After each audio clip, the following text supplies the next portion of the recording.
Chapter 1, New Connections. Chapter Text. What should we do with him?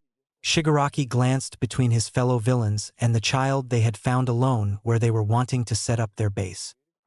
Look, if you hurt this kid, I'm out. Dabi, are you serious?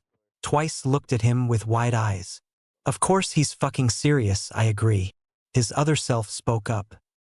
Yeah, don't you kill people for fun? Toga twirled a few strands of her hair around her finger. He is kinda cute though, she hummed and got closer. Needs some food and maybe a shower. Or two. But yep, definitely very cute. She licked her lips at the kid who just paled in response. I kill adults who are asking for it, Toga, Dabi clarified with a huff. A kid who hasn't done anything wrong isn't exactly on my shit list. Before this turns into a fight, what would you like to do, Tamura? Kurogiri interrupted the two before they could cause everything to descend into chaos. I do not think keeping him here is a good idea, but sending him out like this is also not very appealing.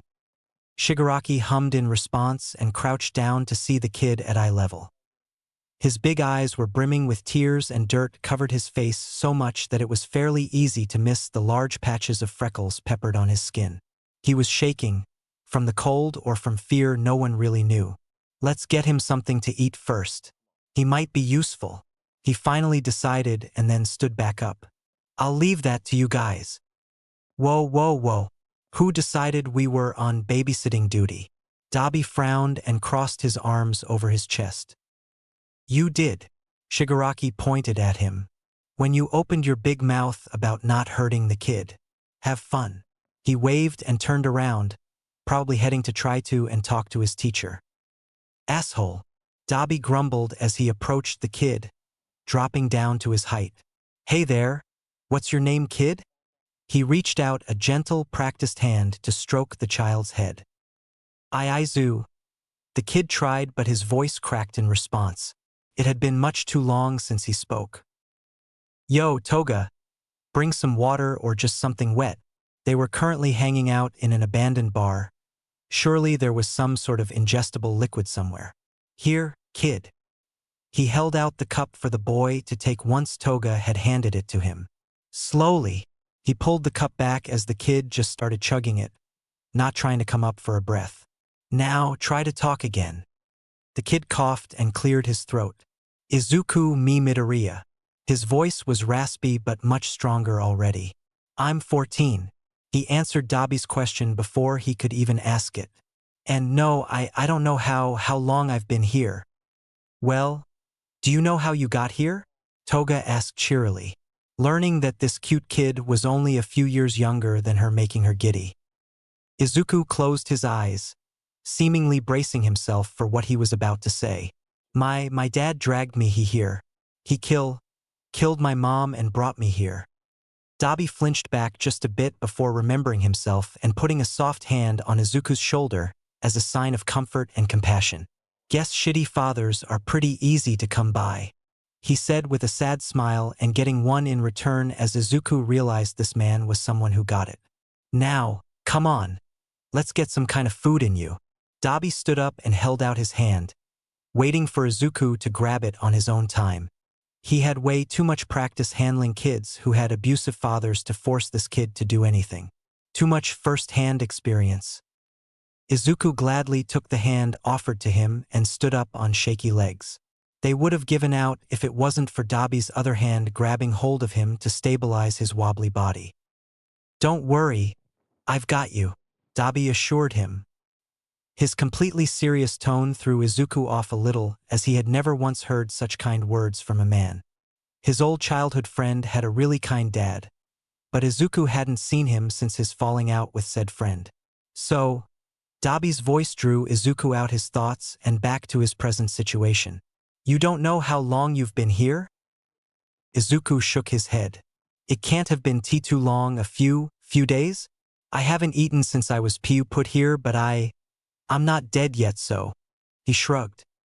Dabi felt anger boil inside him as he realized this kid was abandoned only a few days earlier. His father had killed his mother and then dumped him here. Had the kid even processed his mother's death? Her murder? Did anyone even realize he was missing? Here, Zuku. Toga bounced over to the two with a sandwich sitting neatly on a wad of paper towels that were acting as a plate. It's completely safe, by the way. Kurogiri made it for you, she assured him with a wide, fanged smile. Are those fangs? Izuku asked innocently and subconsciously moved towards the bouncy girl, essentially dragging Dabi with him as he was still almost solely supporting Izuku's weight. Toga paused for only a second before opening her mouth wider to give him a better look. Yep. She closed it once he had moved back, signaling his curiosity had been satisfied. There for my quirk. I can turn into anyone by drinking their blood. Her voice was excited and open, but her body language was tense and apprehensive. She was waiting for the negative reaction. That's so cool. Izuku breathed out. Can you only drink one person's blood at a time? If not, can you pick and choose who you turn into, or is it based on order? Can you also use their quirks when you turn into them? How long does it last? He definitely would have kept going if Dabi didn't shove the sandwich in his face to divert his train of thought. Oh, I'm so sorry. I didn't mean to ramble like that. I'm really sorry. Thank you for the sandwich. His voice quickly changed back into the meek child they had all met earlier, his excited rambling dying out just as quickly as it had started. Dabi, don't be rude. Toga hit him with each word. I've never had someone be so excited to learn about my quirk. Let me have this. All of her tension and apprehension melted away as her smile turned genuine at the boy's questions. Dabi couldn't help but find himself smiling along with her as he watched her sit down on a stool to continue talking to Izuku. Dabi. Shigaraki suddenly appeared again and signaled for the villain to follow him. Dabi looked between Izuku and Toga, who were excitedly talking about quirks, and decided he could safely leave the kid for a bit. Coming. His usual bite had been dulled just a bit as he brushed his fingers through curly green hair to inform Izuku he was leaving. Didn't you want me to babysit? Why re you calling for me now? The cool edge to his voice was back once the two were behind a closed door. I want you to call your little bird hero, Shigaraki said simply and sat down. Dabi froze. He hadn't told Shigaraki about Hawks yet. He wanted to keep him to himself for just a little while longer. Don't worry. After this, we can go back to pretending like I don't know about him until you're ready to introduce your fuck buddy. Shigaraki waved off Dabi's unvoiced worries. Why? He finally asked after regaining his composure. We can't keep the kid with us. Dabi froze again. He knew that was coming eventually. He would never want to force a kid into a life of villainy and a life on the run if he could help. But it still caused his heart to beat a little faster. If we can't use him, I'd rather he be released into the custody of a hero we know is at least somewhat on our side. If we just put him on the streets, who knows who he'd blab to about us? He wouldn't, Dabi said firmly, a protectiveness rising up through his throat. But I get it. He forced out upon seeing Shigaraki raise an eyebrow at the comment. I'll call him. ASAP, Dabi. We have work to do. The leader of the league ushered him out. The urgency in his voice didn't go unnoticed as Dabi closed the door behind him. Their reasoning may be different, but Shigaraki was definitely right about preferring Izuku in the hands of Hawks over being on the streets. And with that thought motivating him, Dabi pulled out one of his burner phones and hit dial on the only number saved. Feathers. Look, Hawks. I wouldn't go to anyone else if I could help it. All Might, I don't think I have as much pull in the commission as you seem to think I do. Hawks hissed. He could not be having this conversation right now, not in public where anyone could hear. I'm not asking you to break any rules. Just bend them a little bit. All Might tried to reason with him, but he could feel himself losing the battle as Hawk's wings drooped and his eyes looked anywhere except the symbol of peace's eyes. He's just a kid and he's missing. Come on, Hawks. Surely you of all people would want to save a kid. Said Winged Hero glared harshly at the pro. How dare he bring that up?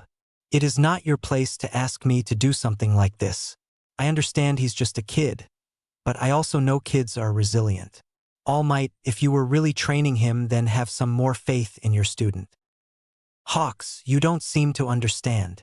All Might pulled out his phone to show Hawks the picture he had taken of Izuku before their training started. He was small and curled into himself crying. He's not a strong child, and now his mother has been killed. He won't get anywhere without me. He tried to explain. Hawks felt anger build in his gut and his wings ruffled in discomfort ever so slightly. All Might was trying to convince him that this kid was completely weak and helpless? Like hell he'd believe that shit. He spent enough time around manipulation to know when it's happening. I'll keep an ear out, he finally said once his voice and face were calm and stoic enough to speak. Thank you. That's all I can really ask for right now, I suppose. All Might smiled at him and then turned around and walked away, content. Who knew the number one hero was such a dick? Hawks brushed his fingers through his hair to calm himself down from the rage-inducing conversation he had just had. Sure, I'll keep an ear out for the kid, to keep him safe and away from you. He grumbled as he too walked away. He was already late for a meeting. Just before he could take flight, his phone vibrated, signaling a call was coming through. God damn it! He yanked the phone out of his coat pocket and glared at the caller ID. Burnt bitch. I can't handle him right now. Hawks harshly pocketed the phone. He was irritated and late for a meeting. Not even the hot villain he was supposed to be getting on the good side of could sidetrack him right now. Call me. A text came through this time. Fucking fine. Okay, maybe he could. Hawks took in a deep breath and held it for a few seconds before letting it out. It didn't work like he wanted it to, but the act did calm him down a bit. What's up? His voice was light and airy like usual, but there was still a bit of a strain to it.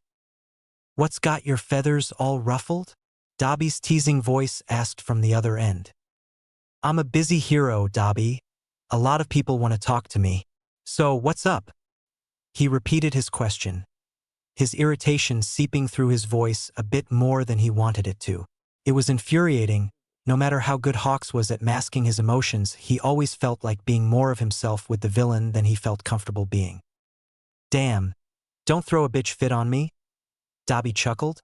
But Hawks could tell it was just as strained as his own voice, and he had to bite his tongue to keep from asking what was wrong.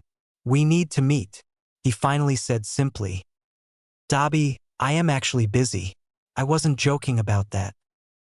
I get that, but I really think you should make time for a brief meeting. Soon. Like now. If it wasn't for the obvious genuine urgency in Dabi's voice, Hawks would have said mission be damned and ignored the unreasonable request altogether.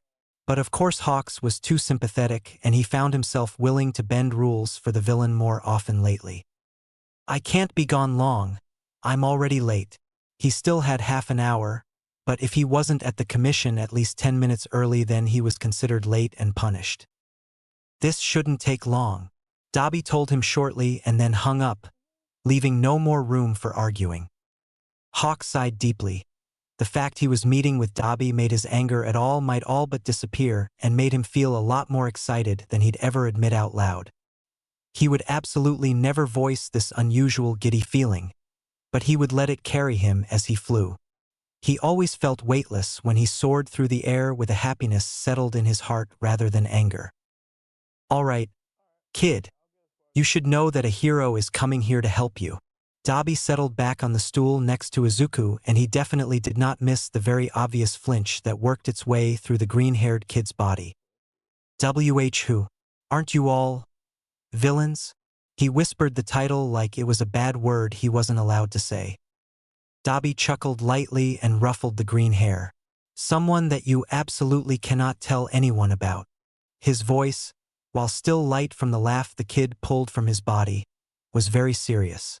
He would not risk Hawk's safety and position, even for a child he wanted to give that safety to. But it wasn't like he liked Hawks or anything. Of course not. He was just essential for the League. I would never. Izuku's voice was stronger than Dabi had heard it thus far. If it's someone you all trust, then I would never compromise to them. Damn kid, you trust us already? Aren't we villains? He whispered the word just like Izuku had only seconds ago as a way to lightly tease him. In truth, the trust this kid had in the League after only knowing them for about half an hour actually touched a piece of what he thought was a long-dead heart. Izuku had to physically work to hold back a giggle, which frustrated Dabi. Just who made this kid feel like he couldn't be a kid? He thought to himself. 'Cause he'll fucking roast them. It wasn't a half-hearted threat. Well, apparently villains can be more heroic than even the number one. Kid, are you talking about All Might? Dabi kept his voice low. He knew that if Shigaraki heard that this kid knew the object of his obsession, then he would never let Hawks get his hands on him to take him to safety. At the mention of the number one hero, the flinch that Dabi recognized earlier racked through his body again. He's not as perfect as everyone makes him out to be. Izuku hissed under his breath so that only Dabi could hear him, like he was sharing a secret no one else should know about. Dabi sucked in a sharp breath. Kid, has All Might ever hurt you? He knew that he needed the answer, but he wasn't sure if he could handle the knowledge that the top two pros were both child abusers. He was training me. Izuku only nodded and then shrugged, like he didn't just drop a bomb on Dabi's already shattered worldview. He'd lost faith in hero society a long time ago, but All Might, the symbol of peace, was still that perfect projection of safety that kept Dabi grounded as he suffered his own abuse. At least, he had been up until a second ago. The way the word training felt heavier than it should have was all the confirmation Dabi needed. Before he could get anything out in response to Izuku's earth-shattering information, his phone rang, pulling him harshly back into the reality he sat in with a broken kid at his side, a group of villains who have been so wronged by life, and a pro-hero willingly working with him.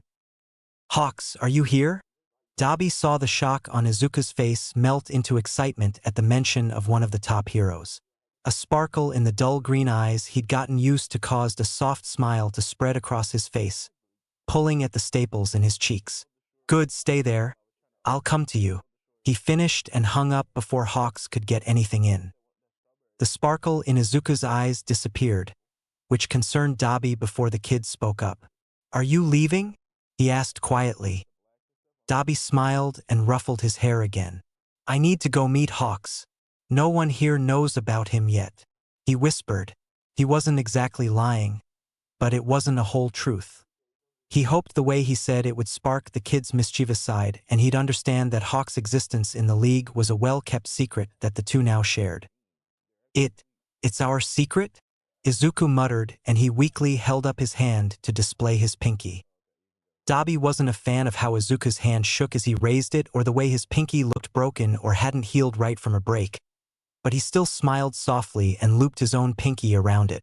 He made sure to keep the pressure he put on Izuku's pinky fairly light in case it really was currently broken.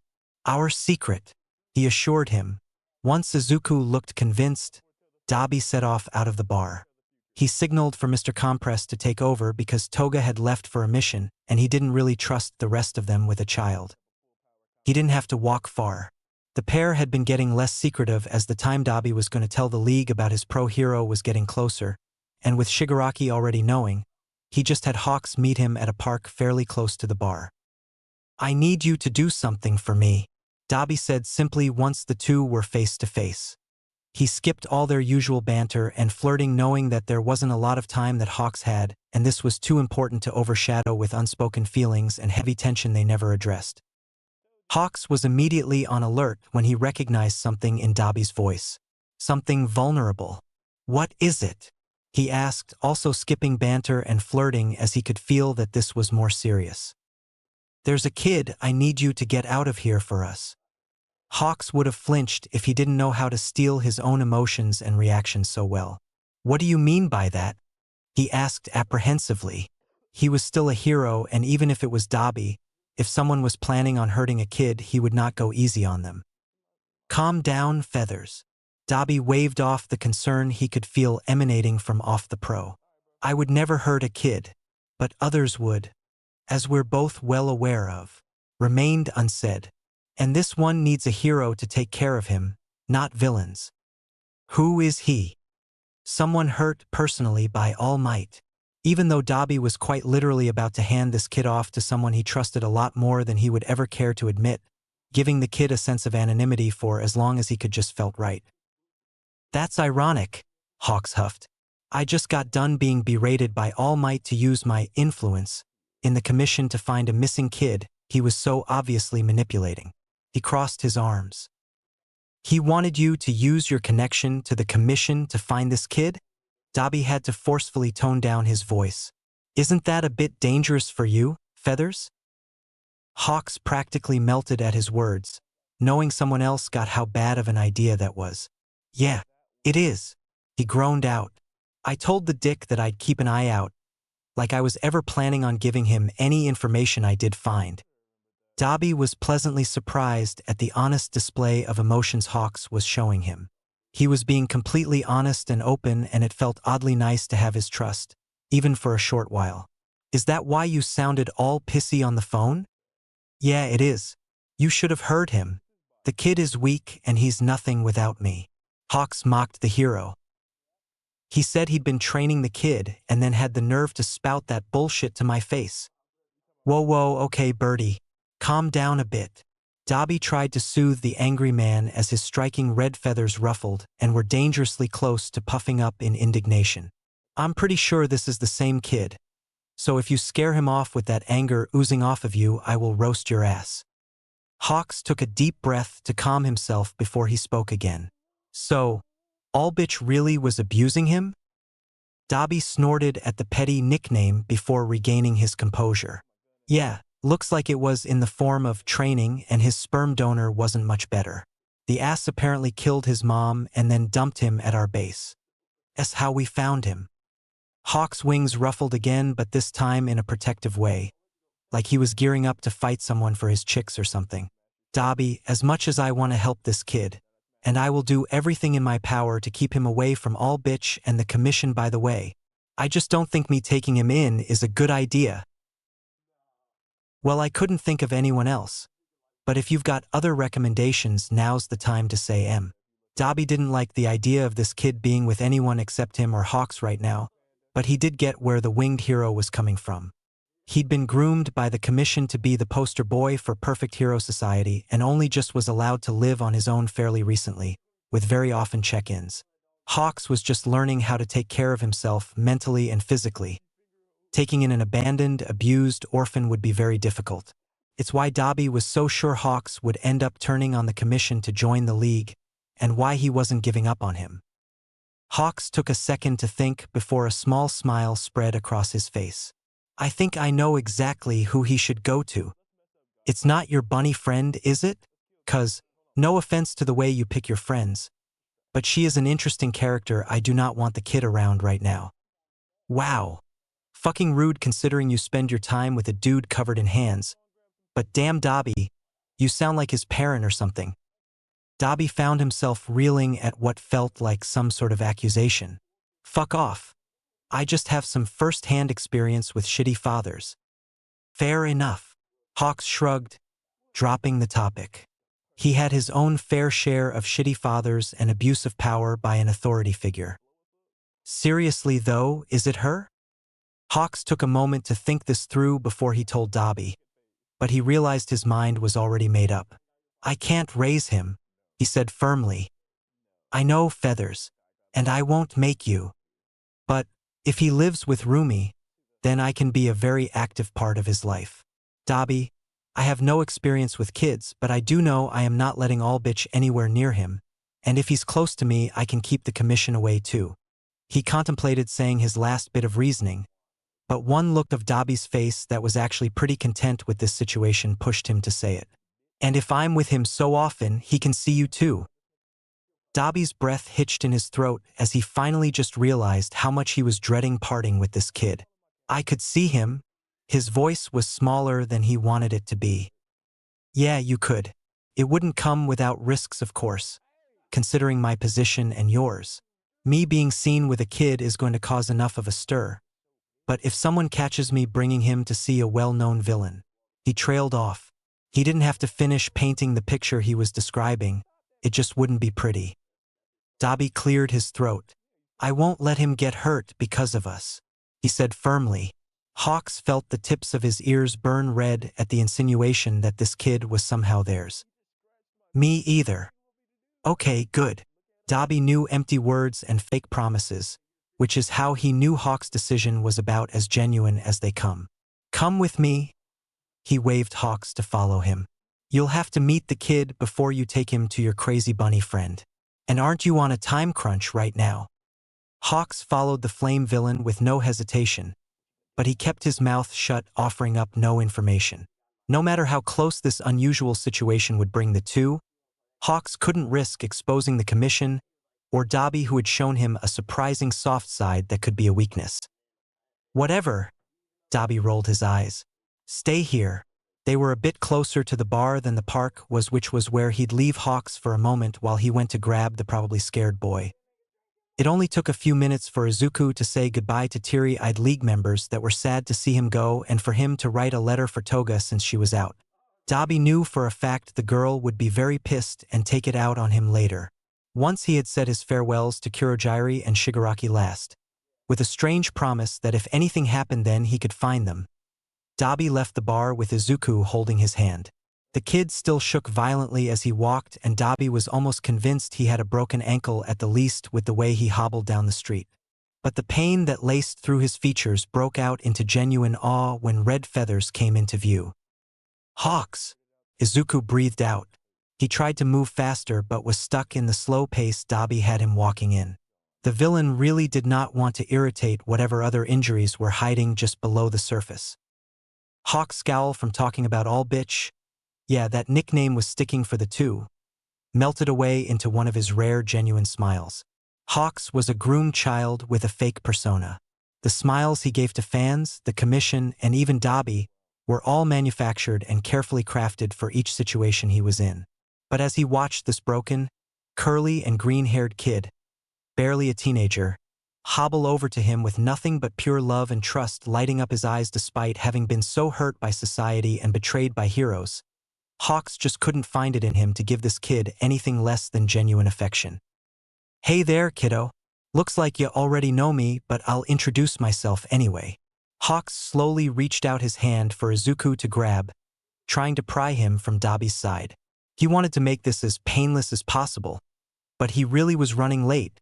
I'm Hawks. What's your name? Thankfully, Dabi picked up on what he was trying to do because the villain gently raised the small hand that was on his and rested it on Hawk's open one. Izuku Midoriya. He said a bit more confidently than he had earlier, which drew a smile to Dabi's face. He wasn't sure what the extent of his injuries were or just how badly he'd been hurt mentally, but the kid was growing in confidence in leaps and bounds as he got around more people. It's a pleasure to meet you, Midoriya. Hawk's genuine smile still sat comfortably on his face. It wasn't forced, and some little part in the back of his mind wondered if this kid might be able to bring back his old self, the self he'd been forced to abandon. I know we just met, but I can take you somewhere safe. Would you be all right with that? Hawks mirrored Dabi's earlier resistance to making this boy do anything against his will. Izuku looked uncomfortable at this question and slipped his little hand out of Hawks and back into Dabi's, his distrust of heroes finally peeking through his fanboying. Hawks watched with scary déjà vu as the child shrunk into himself to make himself less of a target and latched tighter onto Dabi's hand. And for the first time in 16 years, he found himself more than willing to defy the commission. He would do anything in that moment to get those obviously once bright green eyes back for the kid. He would kill a man, he'd kill all bitch, if it meant making that dazzling smile a permanent feature on his face. And only one look at Dabi's face told Hawks that he'd do the exact same. Do I have to leave you? The confidence he'd built up left his weak body as he looked up at Dabi pathetically. Both of Dabi's and Hawks' hearts broke at the sight. They both knew from first-hand experience how it felt to find that one person who you felt comfortable and safe around, and they also knew how it felt to have to be separated from them. Before either of them could say anything, Hawks suddenly went on alert, his feathers sharpening and getting ready to fly off his back at a moment's notice. Dabi noticed the suddenly shift in the bird's stance, and he instinctively turned around, placing Izuku protectively in between the two men. Flames licked at his fingertips before he saw who it was walking towards them. Stand down, Birdie. He sighed. What's wrong, Shigaraki? The kid's about to leave. He called out. Hawks tensed. It had been his mission for the last few months to infiltrate the League of Villains and gather information as well as getting good with their leader, Shigaraki Tamura. Had gotten a bit sidetracked recently by piercing blue eyes, and seeing the leader in person so suddenly was like being plunged in an ice bath. Izuku. Shigaraki completely ignored Dabi's question and never made eye contact with the pro. He was trying to keep his promise to let Dabi introduce Hawks on his own time in his own way. In case you need something. He held out a burner phone. It has at least one number for each of us here. He looked at the nervous way Izuku clung to Dabi's arm and nodded knowingly. It has Dabi's number too. You can call him whenever. Izuku's nerves were starting to settle as he gently grabbed the phone. Whenever? He asked meekly. Whenever, Shigaraki assured him. There was no smile, no comforting words of departure. Just a simple promise, and then he was walking away from the trio. It only took a moment for it to seem like the man had never even been there. If it wasn't for the phone in Izuku's hand, Hawks could have sworn he just dreamt that. Damn, kid. I was gone for like 6 minutes tops. How'd you make Shigaraki do a 180? Izuku looked at him, slightly confused. He asked me about him. He said it so simply, so devoid of emotion that Dabi and Hawks didn't even need to wonder who he was. They just knew it was all might. Well, Shigaraki doesn't tend to like others very much. I don't even think he likes me. Dabi sighed as he thought about his boss. But looks like he's taken a liking to you. He gently put a hand on Izuku's shoulder and gave him a soft smile. Izuku's eyes widened at that. He likes me. Yeah, probably, Hawks said after getting over his initial shock. I haven't even met him yet, and here he is giving you a phone with everyone's numbers. The gift made him a bit more nervous to take the kid home and have him move in with his pro-hero best friend. But Izuku seemed to be good at keeping secrets so far. He could only hope he wouldn't blab to Rumi. Okay. Dabi cleared his throat. You need to get going now. Hawks is a busy hero. Izuku started to panic again but clenched the phone and whispered, whenever, to himself to calm down. The constant reminder seemed to work as he moved closer to Hawks, away from Dabi. We'll see you soon, Dabi, Hawks told him sincerely. It was the first time in the last few months of his mission that he was the one who promised to meet again. Dabi took this as a win with both the bird and the kid and smiled. I'll see ya then. Be good. And don't go telling people about anything here. Okay? He held out his pinky, which Izuku quickly met with his own. Our promise. Izuku repeated from earlier and Dabi nodded. Our promise. Hawks took that as his K to get the kid moving, and one glance at his phone had him doing just that. He only had 10 minutes left until the meeting. That meant he was already late. Feathers, are you too late? Dabi leaned in to whisper. The look on the hero's face when he saw the time was more than enough to be a cause for concern. Dabi had promised it wouldn't take long, and yet here he was probably going to be the reason Hawks got in trouble. And he knew that being in trouble with the commission meant disappearing in mysterious circumstances for most people, and probably a beating or two for the winged hero.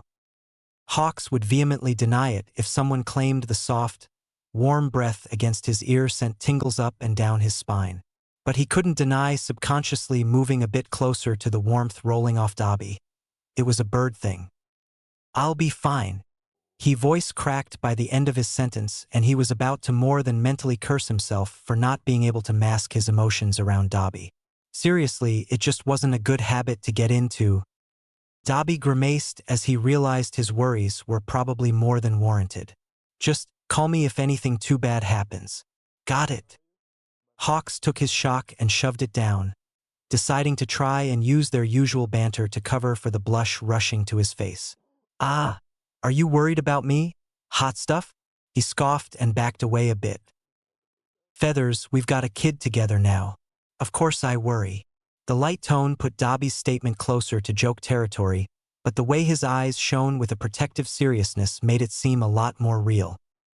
Am I your kid now? A soft voice that the two men had actually almost forgotten was there interrupted them. Izuku was a very hurt child, but he was also a teenager now. He was good at being a smartass. The glint in his eyes clearly conveyed this fact to two very flustered men. You! Dabi waved his finger at Izuku. You are good, kid. A chuckle escaped him as Izuku gave him a very mischievous smile. Oh, it's gonna be interesting to put this kid up with two pros, he concluded, looking at Hawks with slightly sympathetic eyes. I'll take him off your hands whenever, Birdie. Hawks scoffed at that and put a soft and gentle hand on Izuku's shoulder. He was now fighting over the kid, but he didn't want to scare him or make him run off when he was just starting to joke with them. My kid now. Nope, the bunny's kid, Dabi pointed out, quickly earning another scoff of indignation and a punch to the shoulder that could have definitely been harder. But he wasn't going to dwell on that right now. Okay, you've really got to go now. His light voice died down into his usual low growl. And I meant it when I said to call me if anything too bad happens to you. Believe it or not, we do want you to join us for real. Hawks didn't know what to say to that. What the hell could he actually say to the kindest words he'd ever heard in his life when they were coming from a villain? A villain he was supposed to be using and then get rid of after? Not to mention, Dabi was definitely not supposed to know that Hawks wasn't actually trying to join the League of Villains. When no words made it last his throat, he just nodded. The worst part? He knew for a fact that Dabi meant every word he said. Go on, kid. You've got to go now. Dabi put his hand in the kid's hair, savoring the soft texture that he probably wouldn't be feeling for a while. Thank you. Izuku breathed out. His voice was shaky, but his eyes were dry. He refused to let his crying be the way he parted with the kindest man he'd ever met. Dabi felt a fire light inside his heart that he hadn't felt in a long time. Thank you, Izuku. Dabi said his name for the first time and pulled him in for a quick hug. Watch your back, all right? He muttered into his mop of hair. He trusted Hawks, obviously, but putting the kid in the line of direct contact to not only all bitch, but the commission too really frustrated him. Plus, his father was still out there somewhere. Izuku only nodded. He wouldn't answer verbally in case that warning included the hero in front of him as well. Right now, he trusted Dabi a lot more than Hawks, solely because the latter was a hero and his faith in heroes was completely shot. Come on then. Hawks held out his hand again, and this time Izuku took it himself. I'm gonna pick you up so I can fly, is that all right? Yeah. Izuku nodded hesitantly. He was suddenly feeling a lot less confident being so close to leaving the villain. Alrighty then, and we're off. Hawks smiled at him before leaping into the air and taking flight. His red wings spread out and he picked up wind under them, which only got them higher. I'm gonna put you with a friend for a short while, but I will be back ASAP. I promise. Hawks said without looking down but loud enough for Izuku to hear him. He felt the kid tense up and he held him a bit closer. Don't worry. I trust her and she won't ask questions. Hawks realized he said the right thing when tense shoulders relaxed ever so slightly, and he realized that the kid was more worried about possibly compromising Dabi than his own safety. Yeah, he thought to himself, worrying his bottom lip over what the hell he'd report. Same here. Dabi stood in the same spot for a while, long after he watched red feathered wings disappear into the horizon. He had to steel himself to walk back to the League's base without Izuku. The kid hadn't been there for more than an hour, but he was already a permanent fixture in his heart, and it already felt empty without the small body beside him. Curse those older brother feelings. Chapter 2: Truths and Half-Truths. Look, Hawks, if you were going to be swinging by with a gift, I'd really prefer more of a heads up and less of a cryptic text. Maruko rubbed her face as she opened the door that led to the balcony. Hawks never used the front door to enter her apartment because he always just flew over and walking through the building was a hassle for the fastest man. I really didn't have the time for more than that. Hawks rubbed the back of his neck, waiting for his best friend to look at him. I'm really late and I need you to look after him. Him? Maruko finally stopped rubbing her face and eyed the man standing on her balcony, a sleeping child in his arms. Wait, what? Why do you have a kid? Hawks, what the fuck? she hissed out. Surprise. Hawks shrugged lightly. Oh, so this little kid is my gift? You ass. Why would a child be a gift? Shoo, shoo. Hawks hushed her harshly. He's sleeping and you don't know how lucky I am that he felt comfortable enough to do this. He stepped past the bunny hero and walked into her apartment. I can't take him to my place. Can he stay here? I swear I will explain everything when I get back. But I have a meeting that I am really late for. He explained. The stress in his voice was slipping out the more he spoke. Maruko looked from Hawk's pleading eyes to the way the kid cuddled into his arms. Dirt and grim was still caked all over him, but he had a small content smile on his face. Please, Rumi? I don't ask you for stuff like this. Ever. Fine, fine. She waved him over to the couch. Put him here and I'll let him sleep a little longer. How could she possibly say no? He wasn't wrong about never asking her for stuff like this, or for anything really, and he was obviously dreading leaving the kid that was still wrapped in his protective arms. Hawks may be a popular hero, but she had never seen him interact with a fan, let alone a child, for more than was absolutely necessary. He said they were all bratty and wouldn't know boundaries if they hit them in the face, yet here he was looking like he'd kill someone if they even looked at the kid wrong. So, seriously, how could she refuse him? Hawks felt a weight lift off his shoulders as he watched his best friend set up the couch to be as comfortable as possible. Thank you. Don't bother. She waved off his thanks. You really need to get to that meeting and I know you well enough that you'd be even more late so you could convince me to take this kid. She was a lot more serious as she watched Hawks gently put the kid on the couch and place one of his feathers in his hands. Giving a feather to someone was as good as a show of love coming from the hero. Please make sure he knows I'm coming back when he wakes up. Hawks practically pleaded with her. He would not waste the trust Izuku had placed in him. And he doesn't trust heroes a lot, so just be gentle, Rumi. Fucking rude. I'm always gentle, you bitch. Hawks eyed her with skepticism. Sure. You're as gentle as a baby. He rolled his eyes, much to her annoyance. I can be tactful. Good. I'm counting on that. There was still a hint of sarcasm in his voice, but he couldn't drag this out any longer. And, just a piece of advice, don't try to take his phone. Hawks was almost positive that Izuku would go feral over protecting his direct line to the League, to Dabi, and he was actually quite fond of the rabbit hero. Sure, yes, okay, I got it. Just go. Her eyes softened. I don't feel like patching you up again today, babe. Hawks knew that she would if needed, but he also knew that a little part of her died every time he showed up with deep gashes in his body and his wings in rough shape. Okay, I'm going. I'll be back as soon as I can. Probably not as true as he wanted it to be, but if what he assumed would happen, happened, then he would not come back until he had the injuries covered enough that neither Rumi nor the kid noticed. Which meant he would probably be seeing Dabi after his meeting first. Just be careful. Rumi walked him back to the balcony and squeezed his hand, hoping to give him some comfort before he went to face the commission. Hawks glanced back once more at Izuku but then had to tear his gaze away so he could get going. He spread out his wings, ready to fully appreciate the wind through them because he had a sinking feeling he wouldn't feel that for a while. Once Rumi was sure Hawks had left and he wasn't going to come back, she went back over to the kid sleeping on her couch. Just who are you? She questioned the air around them, her voice barely above a whisper, not willing to risk waking him up. Hawks sped through the air towards the commission. I'm fucked. I'm so fucked, was the only thought that raced through his mind. He made it to the tall building that he had spent most of his childhood locked inside of in record time.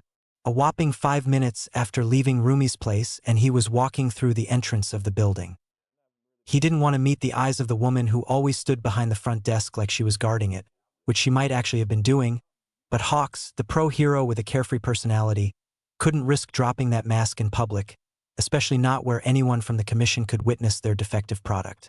The only reason he was even allowed an apartment of his own was because they had eyes and ears on him at all times. Well, most of the time. Agent, you're awfully late today. Was something keeping you? The front desk lady asked, her voice as sickeningly sweet as always. Hawks had never had more than a passing conversation with the lady, and he was never really informed of the employee's quirks, at least not enough information that it could be deemed dangerous for him to have. But he was fairly certain that this woman had a quirk that made others more compliant and docile simply by them hearing her voice. The fact that he was suddenly a lot calmer than before he had walked into the building fed into that theory. "Hey, Natsun. Just busy with that super-secret assignment the higher-ups gave me." Hawks winked at her, and he saw her earlier resolve shake ever so slightly. Even if he wasn't fond of the woman, she was also still just a dispensable game piece to the commission, and he had worked to build up enough rapport with her that she had given him his name. It had been literally beat into him since he became Hawks that names were powerful bits of information, which is why no one knew his real one except those that bought and trained him. It's also why he refused to push Dabi into giving up his real name. "You can't call me that here."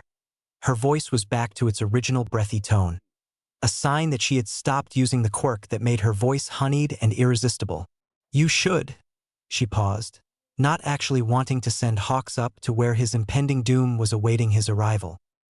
"I know, I need to get going now. They're pretty mad." "Huh." He made direct eye contact with her, and the way she shifted uncomfortably and her eyes looked anywhere but his own was a dead giveaway that he was spot on.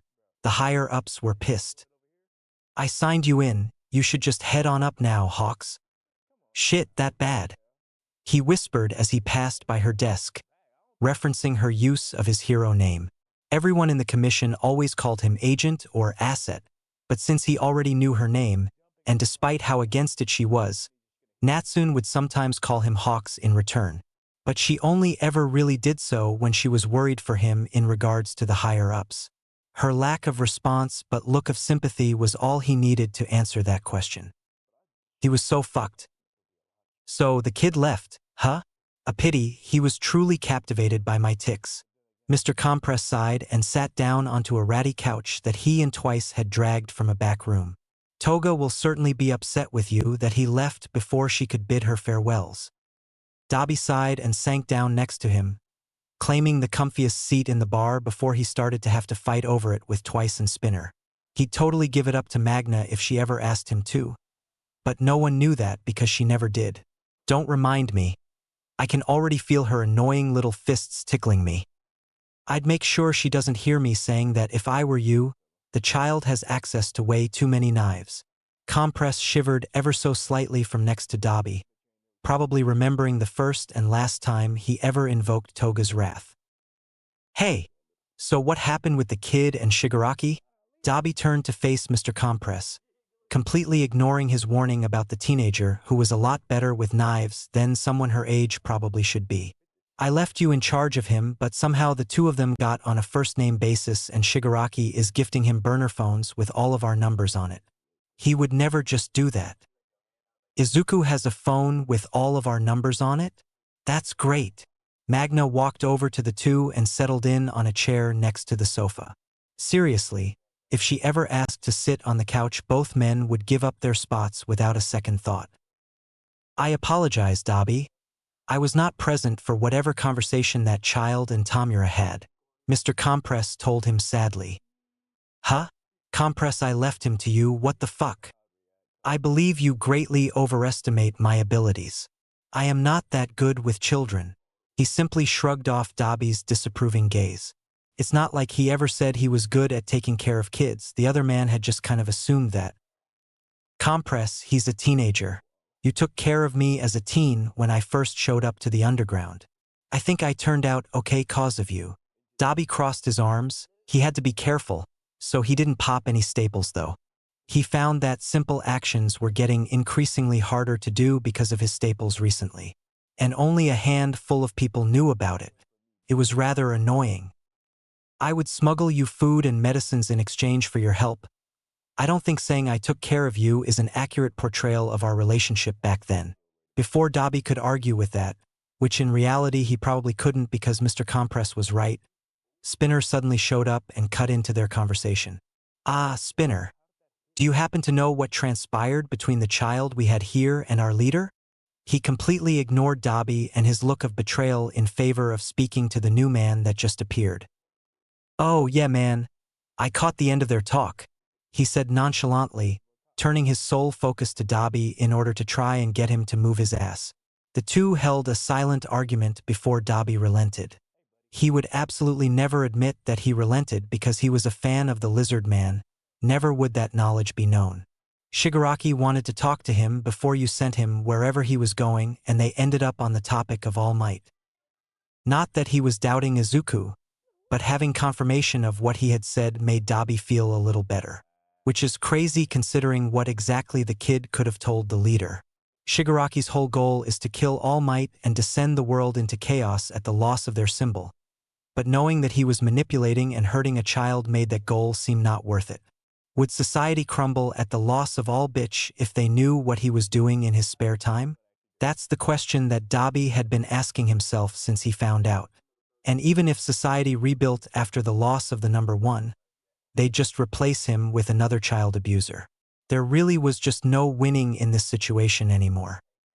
You all don't have to talk behind my back, you know? Just ask me what you want to know. Everyone in the room froze as the voice of their boss got closer. Not even Spinner heard him coming, which was slightly concerning because that meant Shigaraki was getting a hell of a lot better at stealth. Shigaraki Tamura showing up behind you without you knowing was a scary thought. Magna was the first to recover from her shock, and she stood up to meet the man halfway, her warm smile never leaving her face. We were just curious what you and that sweet boy talked about earlier. Dabi said you gave him a burner phone with our numbers. Before he answered, Shigaraki mouthed something to Spinner and he stood up from the couch, promptly offering his previous seat to the woman. She refused to take it until Twice decided to make his presence known and practically pushed her to sit down. Yes, he finally started. I did give Izuku a phone with our numbers. His confirmation sent a wave of panic through the members. Isn't that dangerous? What if he hands it over to Heroes? Shigaraki, I really do appreciate you giving him a way to contact me at least. And I know he would never sell us out. But don't you think you should have asked the others if they were cool with Izuku having a direct line to them too? Dabi spoke up. He hated his family questioning Izuku's character in front of him. But even he could admit that they had good reason to be wary of this situation. Anyways, I was gone for like 6 minutes to meet with my contact. How the hell did he win you over that quickly? Shigaraki just hummed as he listened to everyone's worried complaints, letting them get it out of their systems before he responded. Once he was pretty sure they had exhausted all possible scenarios, he called Kurogiri over to the rest of them. The two of us agreed that Izuku needed a way to contact us if something ever happened to him. What could happen to the deer? He's going to be around Heroes again, isn't he? Magna asked. Even if she didn't like Hero Society, she at least hoped they wouldn't abandon a kid that had been hurt like that. They took care of those that were abused for the most part. First of all, before any of you go having thoughts like the Heroes would protect him or some shit, think about this. Izuku Midoriya is quirkless. Shigaraki's words shocked the league back into silence. That's what I thought. He crossed his arms. Those of us here know better than anyone that Hero Society will gladly abandon those that they deem worthless. His usual frown deepened at the thought. Izuku told me about how he was treated by peers and even his own family because he was quirkless. He tried to kill himself not that long ago. Dabi had to forcefully push down the bile that rose through his throat, burning it from the inside out. He couldn't believe that he was made to feel so worthless that he tried to kill himself. Well, of course he could believe that. He just did not want to think about his kid being in such agonizing pain for so long that he tried to stop it in the most permanent way. There was a reason why everyone who knew his old self thought he was dead. He tried really hard to be, and it hurt so bad to think about Izuku feeling like that at all. He'd have to talk to Hawks about this later to make sure he and the bunny could get the kid the help he needed. None of his family ever got the chance to get help, but Izuku was going to be raised by true heroes, heroes who wanted to help him any way possible. So he was... Magna couldn't even get the words out. Her own previous experience with society tossing her out like garbage choking her up. And it's not just that. Shigaraki's frown deepened even further. He might have permanent frown lines by now. 2 months ago he was attacked and left for dead when All Might found him. He took a second to let everyone soak in the new discussion topic. All Might decided to take him under his wing to train him so he could apply for UA. But, let's just say, All Might should not be allowed near children. Everyone's looks of confusion and concern were met by Kurogiri's words next. All Might apparently forced the child to go through rigorous training, teetering on torture, with the sentiment that he could get stronger. Izuku is just a small boy, as we all have seen, and the training regiment All Might designed for him was based off of the idea that you have to break your body for it to rebuild stronger. He was forcing Izuku to go through training that would even force older men to drop after a short while. All Might is manipulating and abusing Izuku, and with the way everyone here is intimately familiar with abuse from authority figures, you can all understand why All Might doing so complicates our mission. Shigaraki took over to conclude Kurogiri's explanation. Will society crumble by the loss of him when they learn what he's done? Mr. Compress voiced the question that was burning on everyone's minds. That is why I gave Izuku the phone. I made a decision that he could be useful, and I'd rather we know if All Might tries anything again before any heroes or civilians do. Hey Han, are you doing okay? Magna put a warm hand on Dabi's back. He hadn't said anything at all while being told all of this, and she knew he was closer to Izuku than the rest of them. His lack of response was concerning for her. If you need to step away for a second, I think everyone would understand, she whispered into his ear. Apart from Mr. Compress, Magna was the only other one who knew Dabi was an older brother, so she could tell how attached he had gotten to Izuku. No, I'm fine. He tried to assure her, but the wavering in his voice didn't exactly inspire confidence. Dabi, do you think he would contact us if something happened to him? Spinner finally spoke up. Dabi just glared at him. He knew Spinner and even Shigaraki didn't mean what they said the way it sounded, that Izuku was only useful for them being first to know when all bitch hurt him so they could keep it under wraps, but he couldn't help the anger he felt at the insinuation that Izuku would have to be used by more people. Now, Dabi had a long day of babysitting. Let's let him go rest now. Compress stood between Spinner and the now steaming Dabi. No one realized he was as angry as he was except for Mr. Compress, who had known him for years now and was able to decipher his moods. Ha! Babysitting. Spinner laughed. Yeah, man. I forgot you had to take care of that kid and find a place for him to go. Go rest, Daddy. He snorted. Dabi, I need to talk to you. Let's go. Shigaraki also stepped in between the two, effectively stopping an almost murder. He didn't say anything more before he walked away, back towards the same room the two had spoken in only a short while earlier. Fully expecting Dabi to follow him, he didn't even look back. He wasn't wrong, of course. Dabi followed without hesitation, but his arrogance still really pissed him off. Agent, would you like to explain why you were late today? This meeting is to go over your progress with the infiltration mission, but I believe it should now be changed into a performance review. Hawks paled as he eyed his boss, the president of the Hero Public Safety Commission. Her turquoise eyes burned holes through him, literally. He felt small burns start to appear all over his body as he made and kept eye contact with her, but no matter how much it hurt, he knew better than to show it. So he bit the inside of his cheek and set his jaw. He refused to show this woman any fear. The last time he had done so was when he was 13, and his punishment was a lot worse than some burns. He was to never show fear or anger, and she was always a test he had to pass when he set foot in the building. I apologize. I got held up by my contact and couldn't make it in time. I am not interested in your excuses. I require answers. Tell me, have you made any headway in your mission since the last time we spoke? Good, he thought. This was the question he had prepared himself for. He knew how he wanted to answer this. Ma'am, I regret to inform you that I have not made as much headway as I would have liked to this past week. 'Cause it's only been a fucking week since the last time she asked him about the mission. Even if he had spent every moment of every day working on his mission to infiltrate the League, it still had been only a week. Before she could threaten him for the lack of progress, Hawks continued.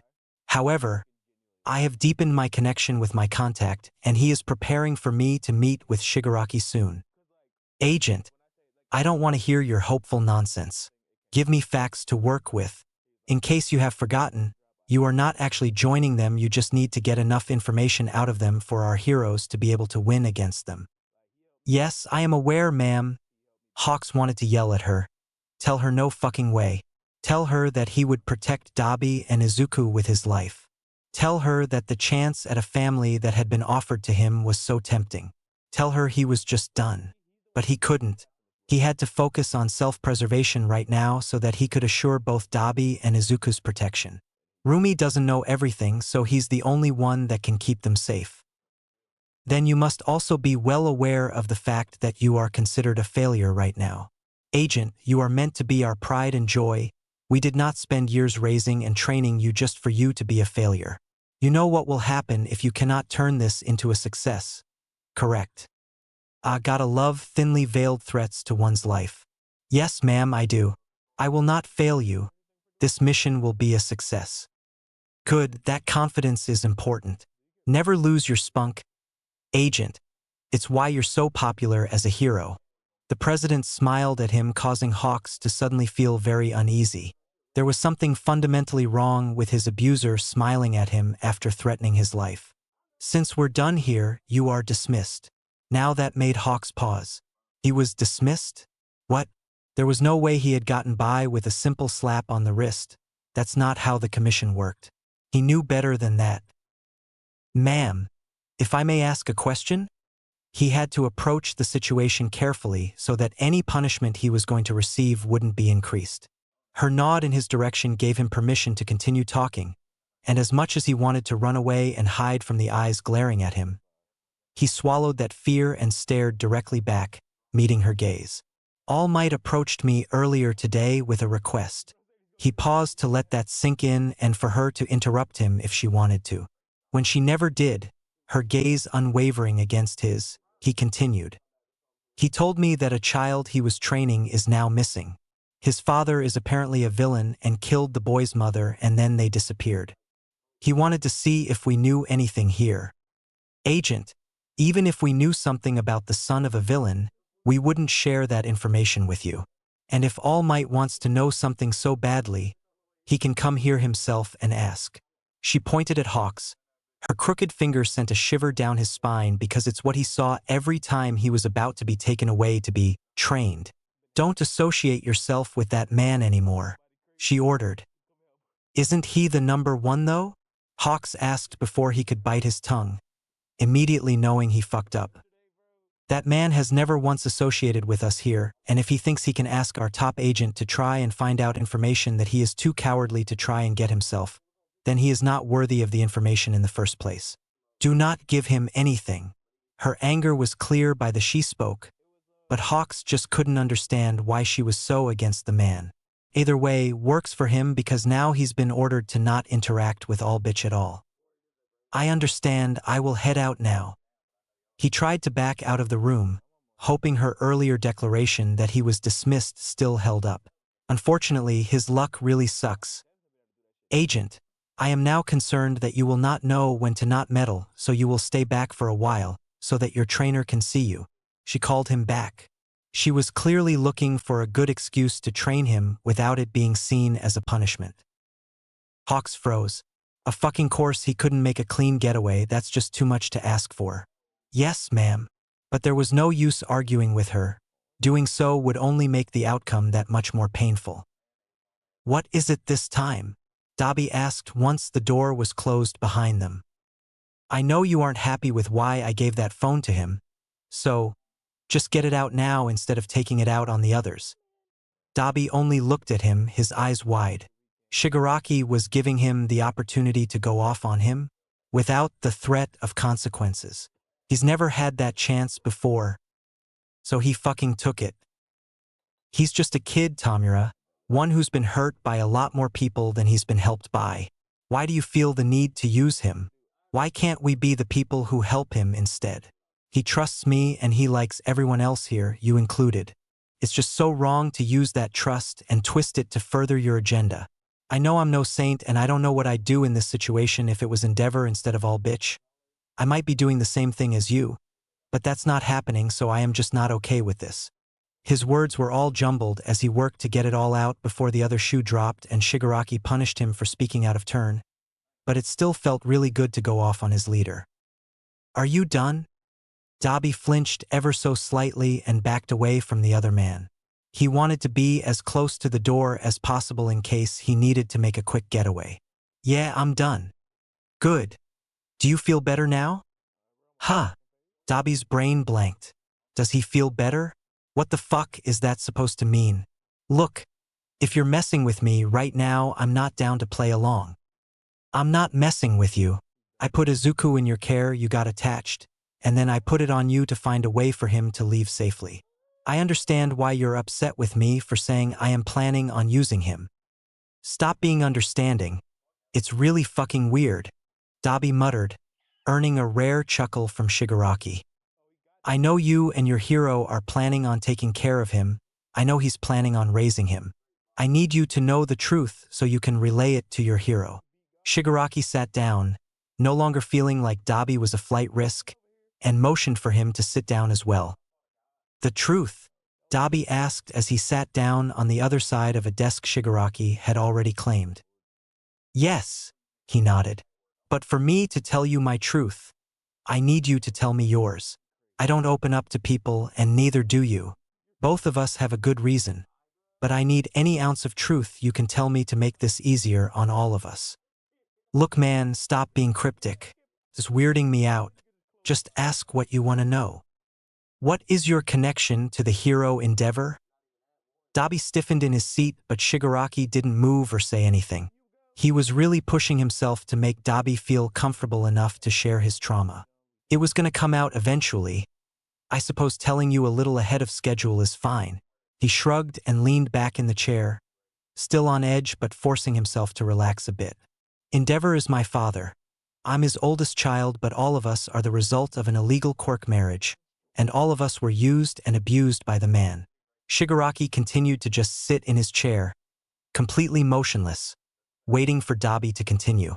"You know how you asked for my real name when we first met? It's Tuya. Tuya Todoroki. Tuya died a decade ago though, so you won't really find much on him.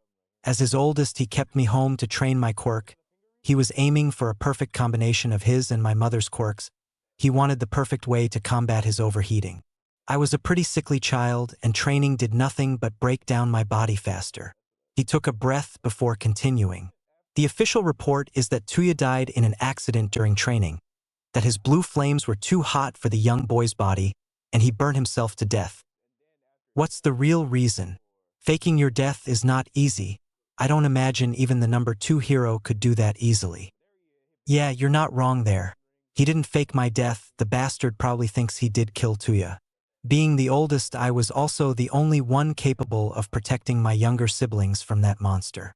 Tuya died protecting his baby brother from a raging Enji. At the hospital I met a woman.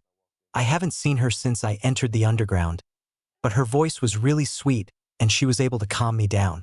I was hysterical, with me out of the picture who knew what he'd do to the other 3. The woman was able to make Tuya dead and I left." He finished trauma dumping and then just stared at Shigaraki, almost scared to see who'd make the first move. Dabi didn't know telling someone all of this would feel so liberating, but telling his boss, the leader of the League of Villains, was most definitely not his first choice of person to confide in. "Truth for truth," Shigaraki finally said. He never acknowledged what he was just told, probably still processing all of it himself, but Dabi appreciated it either way. He didn't want to dwell on the past right now. He just needed to know what Shigaraki's plan for the kid was. "I am giving up on taking down All Might, or All Bitch as you so lovingly have called him." Dabi snorted but covered it up with a light cough. "Giving up? Isn't taking him down the whole reason you've gathered all of us? You seem to not fully understand my motives. I hate All Might, that's no secret. He's like the final boss that I just can't beat no matter how much XP I have or what weapon I use.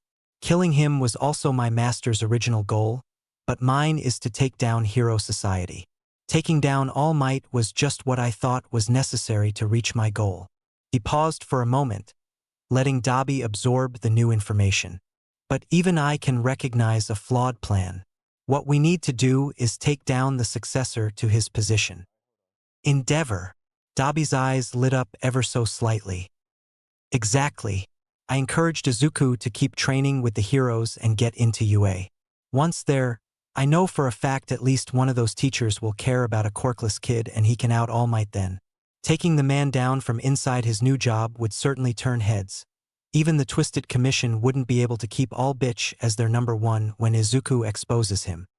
New job? All Bitch is going to be working as a teacher at UA. Dabi knew Shoto was aiming for the hero school and would probably get in on their father's recommendation. He couldn't protect his baby brother at a school swarming with heroes. Yes, keep up. Shigaraki rolled his eyes.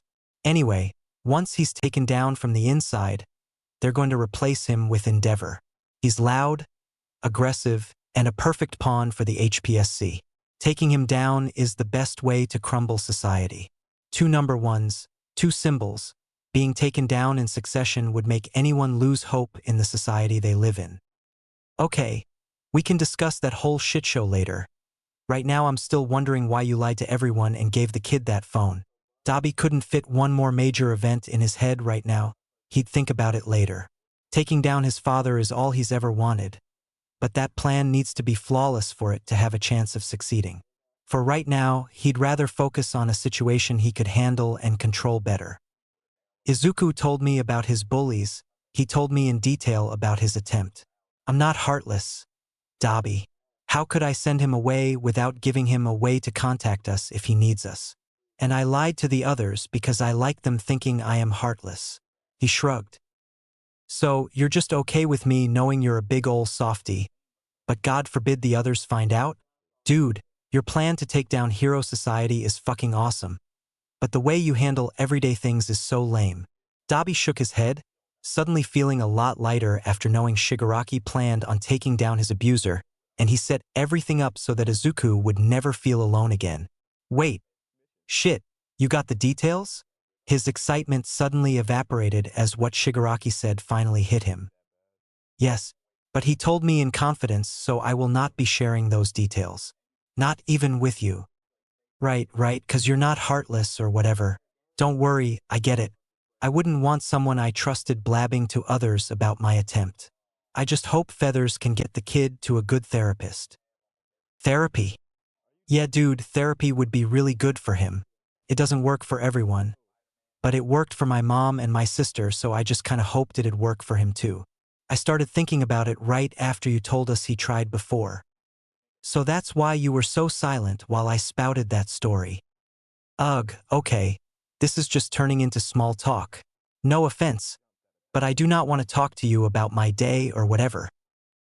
What happened to the guy who was ready to flee this room at the drop of a hat, but then turned around and info dumped to me about his trauma?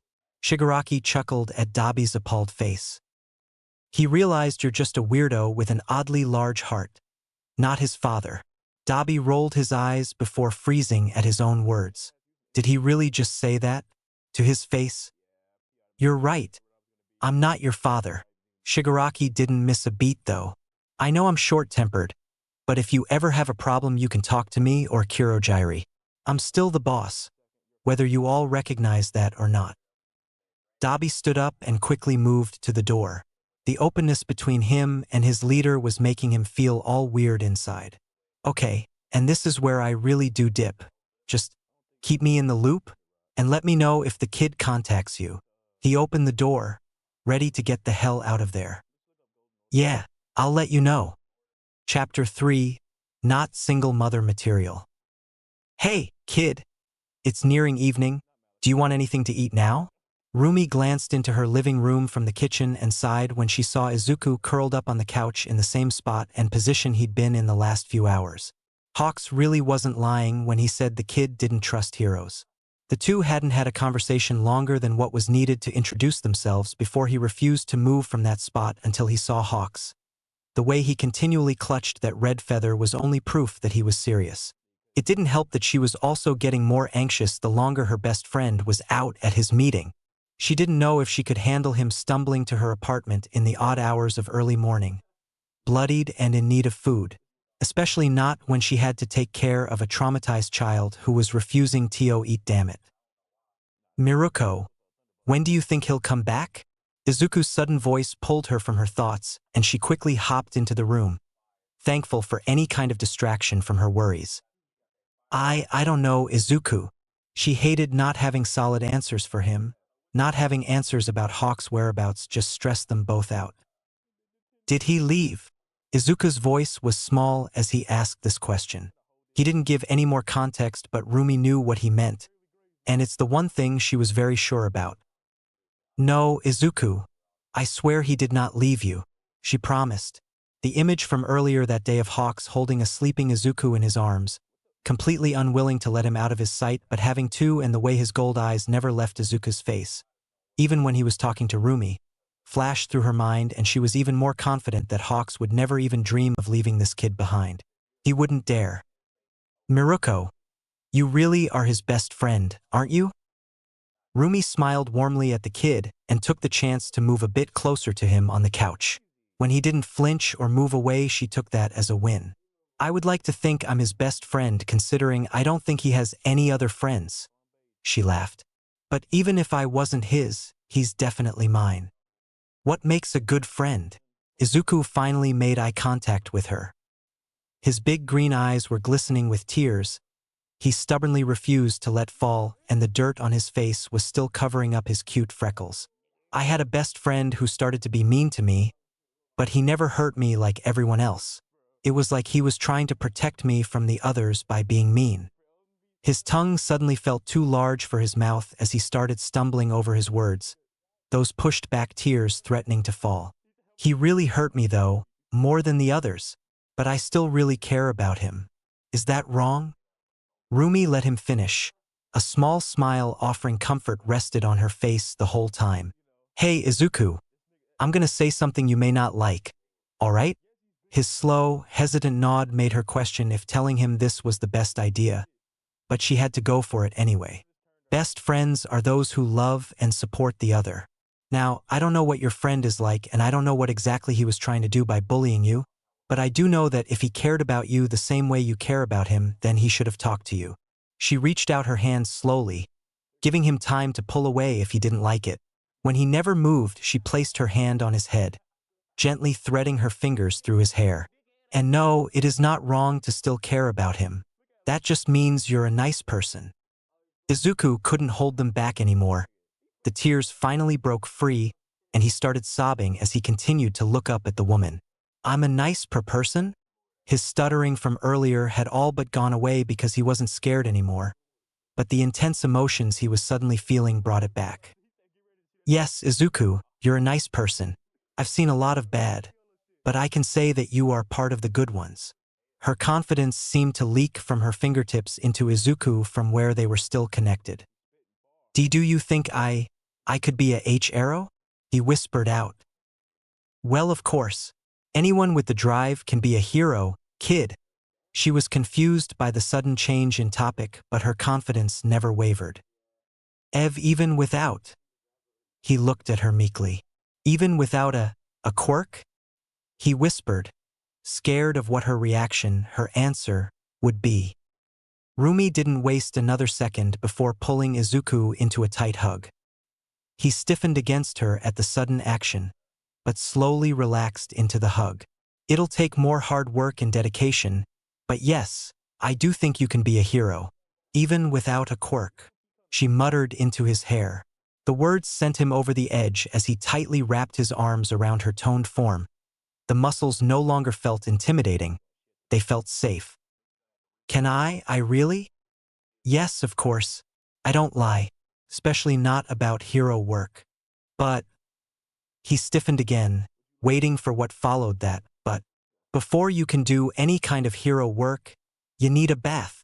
She scooped him up into her strong arms and started carrying him to the bathroom. The sudden action dragged a giggle out of the boy, and the way she did a weird hop/run to the bathroom just made him full-on laugh. It was the first time he'd laughed freely in what felt like ages without getting reprimanded for the act. He felt so comfortable with the bunny hero. Thank you, Rumi. He managed to get out in between giggles. She paused for only a second at the use of her real name instead of hero name before cuddling the boy closer to her body, wanting him to soak all of her confidence and love right up. Of course, Izuku. She smiled brightly at him. Oh, God fucking damn it. Hawks hissed as he stumbled out of the HPSC building. There were too many burns on his body and his wings were in rough shape, confirming his earlier suspicion that he wouldn't be able to fly after the meeting. The worst part? He was pretty sure they were holding back. He wasn't sure if that was a good thing for him right now or if it meant he'd just get it worse later on when he was done with the mission. Either way, he was most likely fucked later. He pulled out his phone and was about to call under Rumi's name before it hit him. Izuku is with her. He groaned as he pulled out a different phone, the one that had only one number saved, and hit call for that number. Hey, Feathers. Wasn't expecting to hear from you so soon. What happened? Hey, I don't suppose you guys have someone who can heal, do ya? Shit, the commission? Dabi questioned but didn't give Hawks enough time to answer. He already knew. We don't have one as a member. Fuck. Let me finish. They're not an official member, but we always use them when needed. Oh my God. Hawks let out a strangled laugh, relief flooding his body. Can you get somewhere or do you need a lift? Hawks looked back at his wings and sighed heavily. Well, I can't fly and I doubt it would be appreciated if I went on public transportation looking like this. Hey! Dabi's voice softened. Don't worry about it. We can have Kurogiri teleport you here. How would you feel about meeting everyone now? Wow, are we already at the introducing each other to our family stage? Should I call up Rumi? Hawks joked. He felt better talking and distracting himself with Dabi. Don't worry, Birdie. You can introduce me and the bunny whenever. I'll make sure to win her over with my charming smile and devilishly good looks. Now that made him full-on laugh, which was probably a bad idea as the burns on his body ached with every movement. Ah, shit. Don't make me laugh, you ass. Dabi just responded with his own hearty laugh. The mood was definitely a lot lighter now despite the circumstances. Text me your location and we'll send a portal. Aren't you worried I'll betray you and send a group of pros through instead? No matter how close they got, Hawks just couldn't get used to the blind faith Dabi seemed to have in him. Hell, he even knew that Hawks was ordered to infiltrate the League and he was still more than willing to give him direct access to the inner workings of his family. It just made Hawks worry that Dabi had no sense of self-preservation. Are you gonna?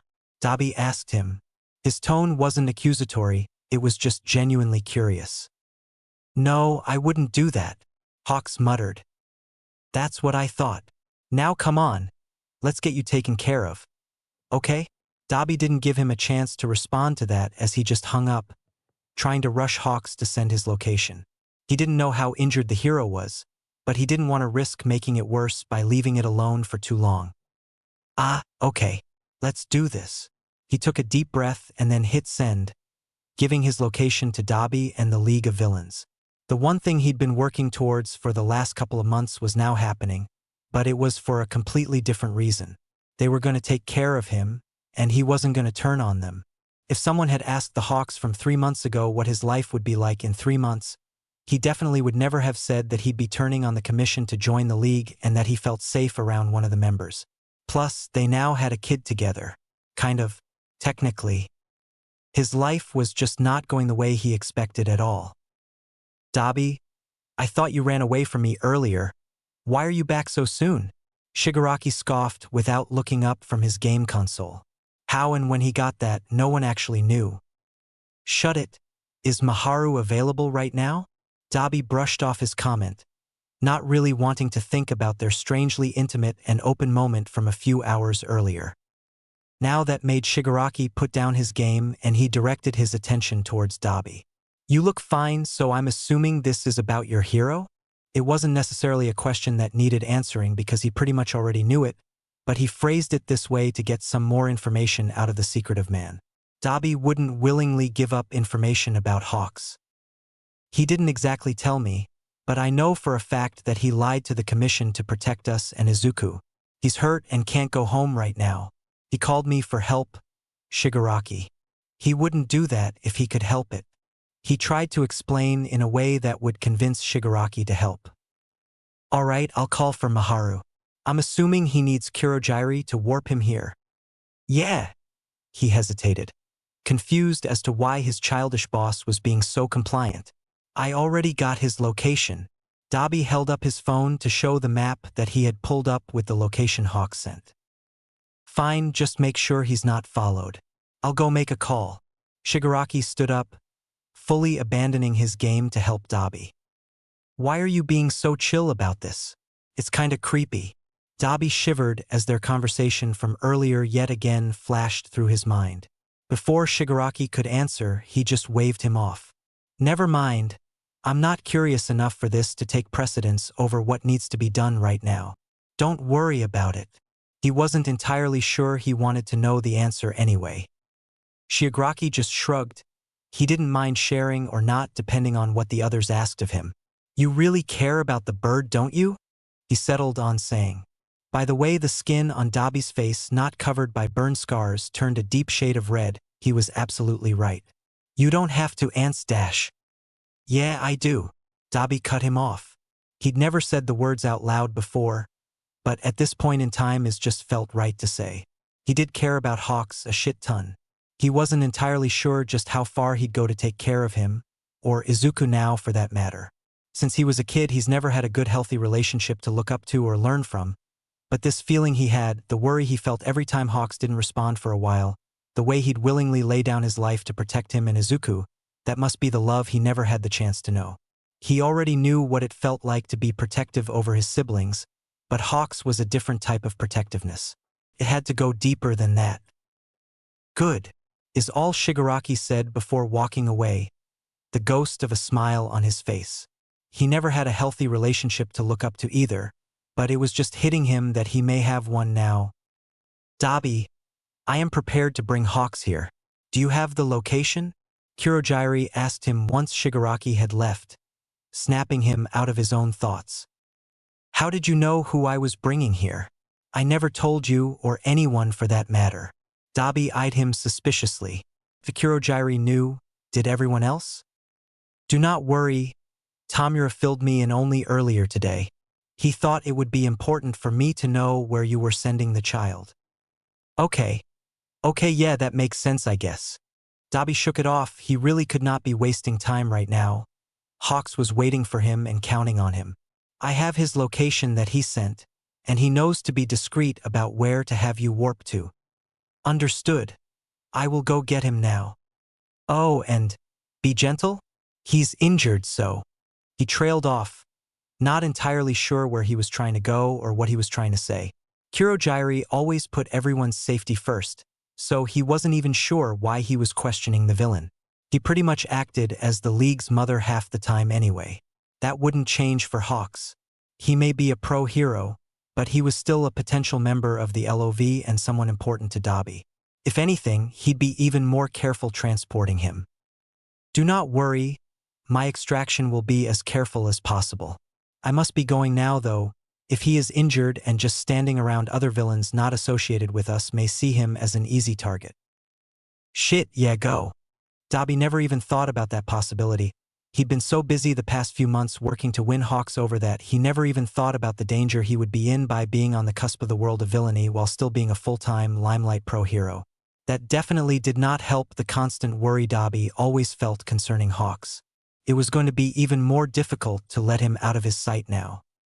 It should only take a few moments, and I will warp him into your room so that the others do not see him yet, Kurogiri explained. That sounds great, thank you. Leave it to Kurogiri, the poor single mother of 8, to think ahead about these types of things. This is why everyone relied so heavily on him. Dabi quickly left the front room of the bar and headed for one of the side rooms that he had spent the last few hours converting into a makeshift bedroom. It wasn't anything fancy, he was too used to moving around to make it anything more than a temporary place to sleep, but it had the essentials and a first aid kit which would be used a lot sooner than he thought. He was only waiting for a minute or two, just enough time to grab the first aid kit, before a mess of red feathers stumbled in from one of Kurogiri's portals. Just so you know, Hawks looked up from where he had fallen on the ground at Dabi's feet. I totally could have helped myself. Sure you could have, Birdie. That's why you called me. Dabi rolled his eyes and knelt down in front of him. Come on, up you go. He gently pulled Hawks to his feet so he could see the damage and sighed when the sight of his injured wings came into view. They were holding back. Don't worry too much, Hawks said lowly. Telling me not to worry about you is like telling me not to hate my father, Dabi told him seriously, completely ignoring the way Hawk's eyes widened and the way some of his still intact feathers rustled slightly. If this is them holding back, I don't think I want to see them go all out. Yeah, no, trust me, you really don't. Hawks shook his head vigorously. He didn't even want to think about the commission going all out on him. He had to stop quickly though because the action made his head start to pound violently and he swayed, his knees buckling. Phew! He gasped, reaching out for anything to steady himself before he fell again. His hands met Dabi's quickly as the other man had reacted fast enough to catch him before he ended up sprawled across the floor of his room. We're gonna sit you down until Maharu gets here. Come on. He gently but firmly pulled Hawks over to his bed and forced him down, standing guard in front of him to keep any intruders away and to keep the bird on the bed. Maharu? Is that your healer? Hawks asked, his head now in his hands. Shit. I think I have a concussion. He massaged at his temples and groaned as the pain spread once again. I didn't think they got my head.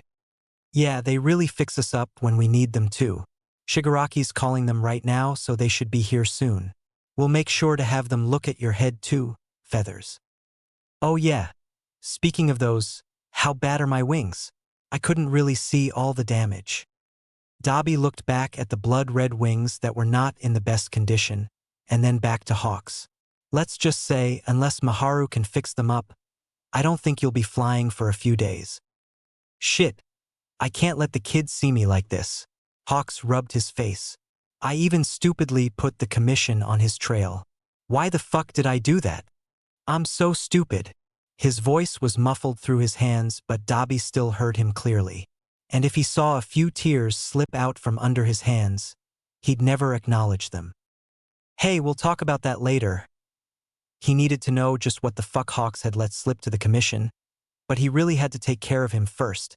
Let's clean you up a little first. Maharu will fix you up when they get here, but I can make you more comfortable until they do. He grabbed the first aid kit and sat on the edge of the bed. Strip, Birdie, he commanded. Oh wow, I didn't think we were there yet, Dabi, but if you insist. Hawks wiped at his eyes and chuckled lightly as he worked to take off his jacket without further irritating his wings. But once he was clear of those, the burns he had almost forgotten about were scrapped by the coarse fabric, making him bite his tongue to keep the pained grunt from escaping. Here, this isn't gonna feel good, but it should help with the pain a little. Dabi moved closer and dabbed at the burns with a wet rag to clean them. Once he was pretty sure all the blood was off of his body, he moved on to using a disinfectant to stop the open wounds from getting infected. Doing that is what made Hawks sit straight up and clench his jaw tight. Dabi wasn't wrong, it really did not feel good. Lastly, he rubbed an ointment with pain reliever over each individual burn. He could only hope that it would make the pain bearable enough for Hawks to wait for Maharu to show up. It's not like Kurogiri couldn't just warp them to the bar, but they weren't the League's private doctor. They were literally a doctor in the underground, which meant they were busy with other people who needed help too. That's why Shigaraki went to call them first. He had to see if they were free. Thanks. Hawks hissed out through clenched teeth as Dabi finished putting ointment over the last burn. I should be able to move without them being uncomfortable now. He tried to stand up, only for Dabi to gently push him back down onto the bed. Look, hot stuff. You got me in your room and on your bed, but I don't think we have time for anything right now. He tried to push Dabi's hand off of his chest, only for him to find his strength almost completely depleted. Shit, well that wasn't good. If I wanted you in my room shirtless so badly, I could think of a lot of better ways to go about it. Dabi rolled his eyes. He knew Hawks was trying to get out of feeling like he owed him, but he couldn't live with himself if he let the man up only for him to pass out from his concussed head. I thought you wanted me to meet the family. Hawks' voice was groggy as the day's events finally caught up to him, plus his head injury making him exhausted. Hey Hawks, you can't fall asleep right now, okay? Dabi lightly slapped his cheek to keep him awake and alert. This isn't my first concussion. Fuck off. Hawks tried and failed to push Dabi away. Look, you can meet the League once Maharu fixes you up, alright? But you seriously cannot go to sleep until they get here. Shoo, es fine. Hawks hushed him with a small smile, patting Dabi's face to supposedly soothe him. He stared at bright, clear blue eyes for a moment, just getting lost in them. You're really pretty, by the way, he whispered right before his hand dropped down to the bed, his eyes rolling back into his head and passing out. You fucker, Dabi groaned, a blush betraying the anger on his face. Izuku, I don't actually think Hawks is going to be coming back tonight. I'm so sorry.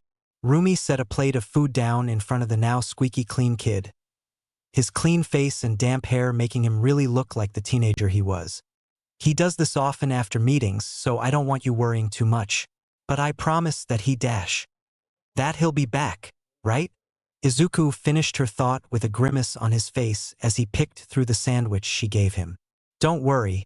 I'm used to being left alone at night, but I believe you that he won't leave me. Hey now, who said anything about you being alone tonight? If he's not coming back tonight, I just assumed I'd leave? He cocked his head to the side. Is that not what's happening? He lifted a piece of the bread that he tore off and stuck it in his mouth, seemingly checking it. After concluding it was safe to eat, he immediately dug in, scarfing it down in only a matter of seconds. He asked me to look after you for him. You're not going anywhere right now, kiddo. She ruffled his hair, the damp curls skewing even more at her touch. Could I ask you something?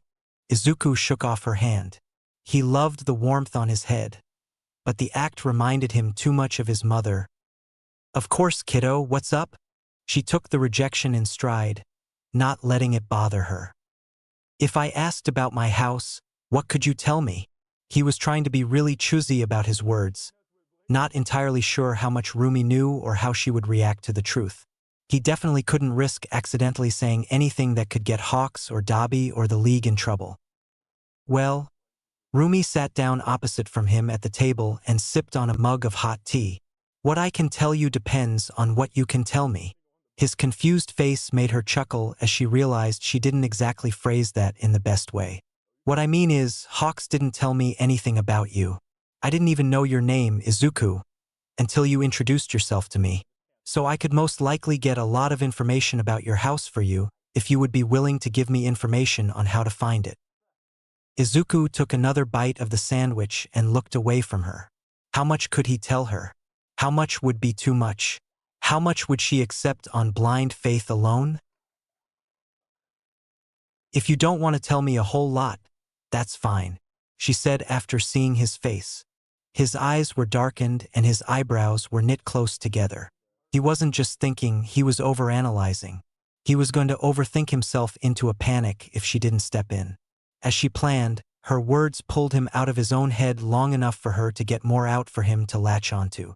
Just tell me the city, and since I know your name, I can narrow it down myself. Just the city?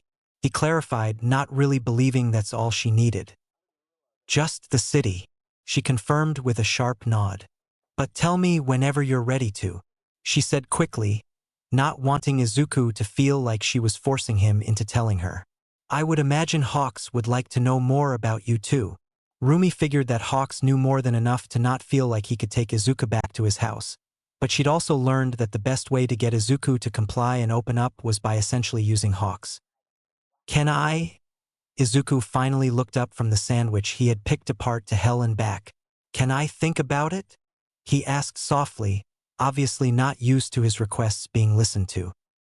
Of course. Like I said, no rush. You tell me what you feel comfortable telling me when you feel comfortable telling me. She hesitated, thinking back over her oddly worded sentence before nodding. Yeah, that's what I meant. Izuku giggled at the odd woman. Her antics were similar to his mom from before his father came home, but her personality was more like his old friends. The combination of the two memories made him feel more and more comfortable with her by the second. Once he saw Hawks again and knew for a fact he was okay and talked to him about what they can safely tell Rumi, he figured telling her about his house would come a lot more naturally than he'd think. It was going to be an interesting and informative next couple of days. Holy F you say, Hawks screeched, sitting up hastily. He quickly regretted the action when he was met with searing, burning pain shooting from his back down his spine. He looked around wildly, the pain starting to clearing the fog from his mind. He was able to make out 3 bodies surrounding him, which, a word of advice, you should never surround someone with trauma and the ability to fight back. It pained him greatly to do so, but he was able to get one of his feathers that wasn't clipped to sharpen and aim at the throat of one of the people around him. Said person backed away, slowly to appear less threatening, but their movements still made Hawks flinch away. Doing so is what made him fully wake up as he realized the pain from earlier, from the burns on his body, wasn't there. Oh my God, he mumbled, absolutely appalled at the sight in front of him. The feather he had shot out was still aimed at the throat of one of the only people he never wanted it to be. Hey, it's okay. You're okay, Hawks. Dabi soothed, gently pushing the feather away from his neck and letting it fall to the ground completely before he moved. Hawks' heart broke as he watched Dabi eye all of the intact feathers sitting around the room, preparing to stop walking if they moved. I did that, he realized in horror. He had lashed out at Dabi, someone he knew would never hurt him. That was still weird to try and convince himself of, and made him scared of him. He was one of only a small handful of people who'd never hurt him and who never walked on eggshells around him, and Hawks had made him wary. He didn't realize he had zoned out until he felt warm and rough hands on his own that were picking at old scars on his arms. Hey, you're okay. Dabi gently pried Hawks' hands away from his raw skin and held them in his own. He heated up his already warm hands in an attempt to break Hawks from his mind. He realized it had worked once his eyes had cleared and he made and held eye contact. Dulled gold eyes melted into the striking blue ones that held his gaze. Welcome back, Dabi whispered to him in the softest voice he could muster in the moment, swallowing down the worry and panic that had made his tone rough. How long? Hawks asked, his voice cracking from having not used it in a while. You passed out about 3 hours ago. I tried to do your treatment while you were still unconscious, but it appears when I attempted to check your wings that woke you up. One of the other 2 people in the room, the shorter one standing in the corner, spoke up. Their voice was matter-of-fact, like they hadn't just watched a pro, their patient, almost kill someone who obviously meant a lot to them. I will give you 3 the room for a moment to let the patient gather himself. Call me back in soon so I can finish the treatment. And I don't think I need to remind you that I am a busy person. They clicked their tongue in mild annoyance before leaving the room. Dabi, who else is here? Hawks asked once, who he assumed was Maharu had left. Dabi eyed him suspiciously, like he thought moving out of his line of sight would make him go bats hit or something. He gently squeezed the other man's hands to let him know he was all right now. His lightly shaking body didn't exactly inspire confidence, but Dabi moved anyway, giving Hawks a clear view of the room. It was the same one he had dropped into supposedly 3 hours ago. It was what he had assumed was Dabi's room. There was only a single bed and a small fold-up wooden table that had the first aid kit Dabi had used on him earlier on it. It was bare, but it was familiar.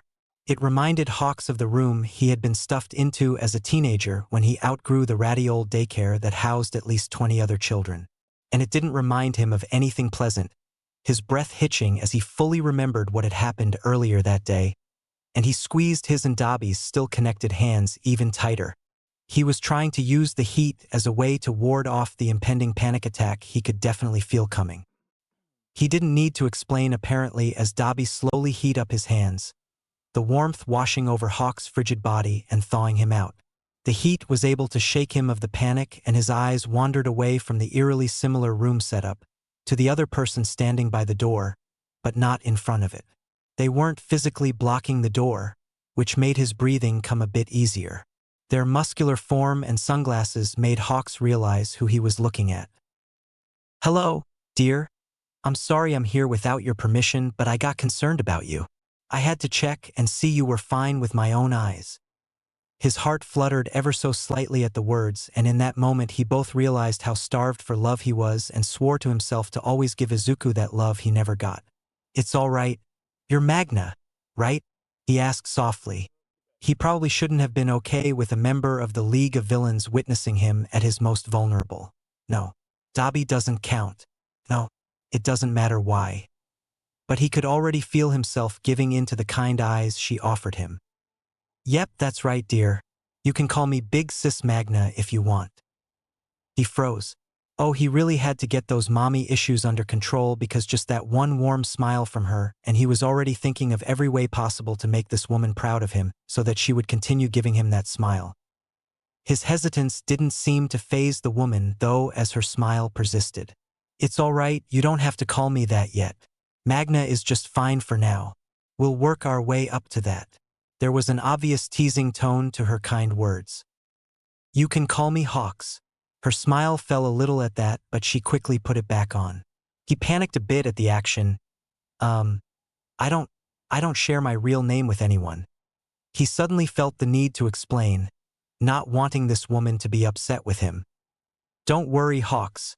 If anyone knows what names can mean and hold over you, it's the two of us." She gestured to herself and Dabi, who was just watching the situation play out with soft eyes. He was obviously pleased they seemed to be getting along. "I'll get going now so that MX Maharu can come back in here and fix you up. You need to get home to that sweet boy, right?" "Ah, yes, that's right." Hawks really didn't want the woman to leave. Her presence was calming to him in a way he'd only ever gotten close to feeling with Rumi. It was a feeling like he had strong arms ready and willing to catch him when he falls, that they'll always be there to help and support him in whatever he does. The feeling he supposes a mother probably gives off.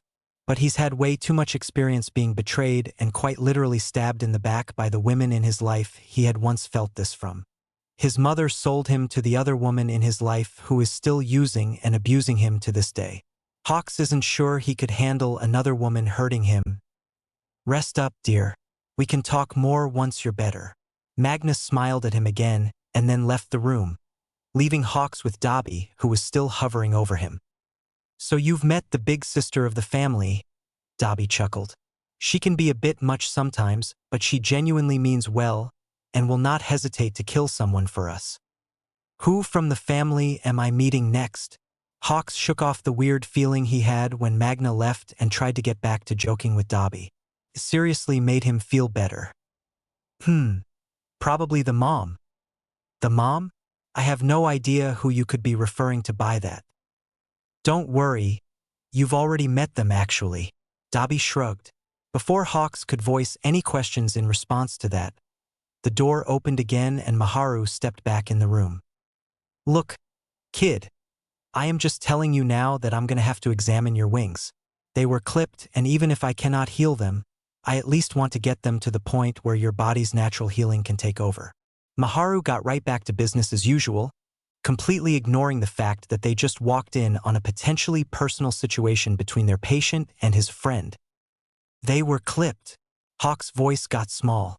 He knew the president had ordered for his wings to be injured, but they hadn't been clipped since he was a kid. Clipping a bird's wings is to keep them from reaching full upward flight and to completely prevent escape. The process hadn't been done since the commission first started using him as a field agent, and it was concerning that he was so out of it during his training that he hadn't even realized it was being done. "Hey, did you not know?" Dabi's harsh words but soft voice pulled him back to the present.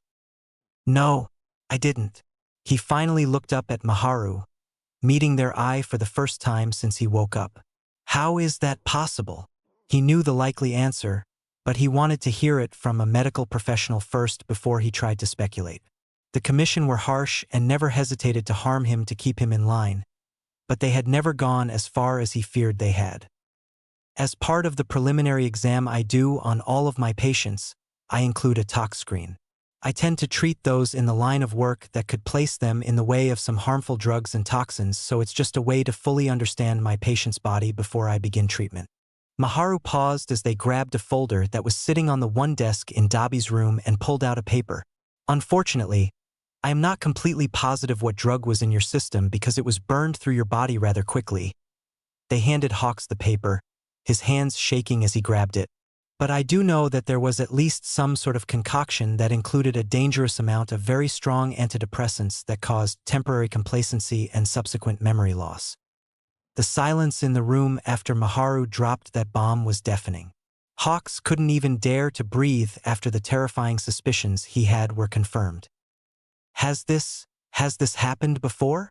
Dabi spoke, breaking that horrid silence. Is there a way to tell if he's been drugged like this before? Thank every god in the heavens for Dabi, because Hawks never would have thought to ask that.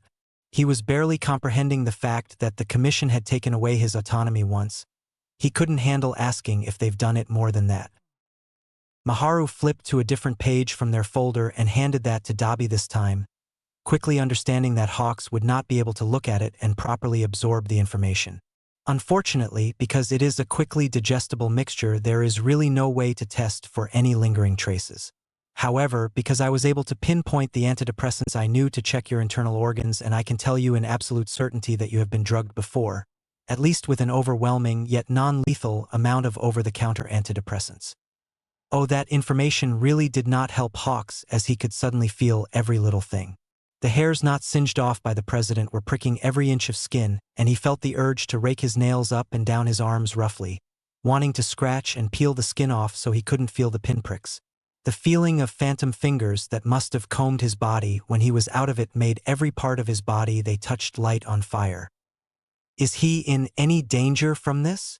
Dabi completely took over talking to Maharu, wanting to give Hawks the chance to understand what he was told and gather himself enough for Maharu to then complete their exam and treatment.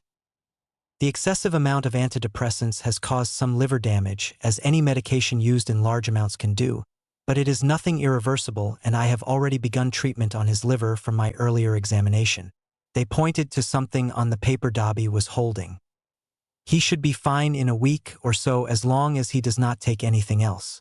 Because of this, I cannot supply any pain medication since I won't be able to monitor his body if I do, but with plenty of bed rest and that ointment you put on before I got here, it should be manageable. Manageable? Hawks could do that. He's lived with much worse for far longer periods of time. But the realization he had been out of control of his body more than once and then forgot about it, that would take a lot more than bed rest and ointment,